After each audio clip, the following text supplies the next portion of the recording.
মুখ্যমন্ত্রী যদি বিজেপির নাম করে চিঠি লিখে থাকেন তাহলে মুখ্যমন্ত্রী বেশ করেছেন, ঠিক কাজ করেছেন।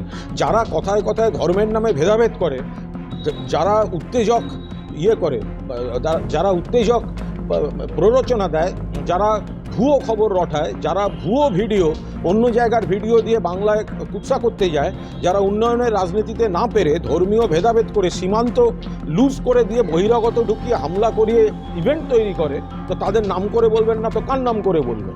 শেষ প্রশ্ন, যে ধুলিয়ান পুরসভার চেয়ারম্যান, তার বিরুদ্ধে শুভেন্দু অধিকারী গতকাল বলেছেন যে তার মানে একদম প্রত্যক্ষ মদতেই এই ধুলিয়ানের ঘটনা ঘটেছে। দেখুন, এগুলো তাদের সমস্ত, আমরা তো বলছি বিজেপি নেতাদের বিভিন্ন প্ররোচনায় এবং একটা বৃহত্তর ষড়যন্ত্রে সীমান্ত লুজ করে দিয়ে অনেকগুলো এজেন্সি এর মধ্যে আছে, এরম অভিযোগ এসেছে এবং এর আমরা হাইয়েস্ট লেভেল তদন্ত চাইছি। তো ফলে এখন তার থেকে নজর ঘোরাতে এসব করছে। আপনি দেখুন শুভেন্দু অধিকারী তার ঘটনার পরের তার বাইট দেখুন, আপনাদের চ্যানেলে আছে। তারা শুভেন্দু অধিকারী পরিষ্কার বলছেন যে বাংলাদেশ থেকে ঢুকে বাংলাদেশের স্টাইলে লুট করে পালিয়েছে।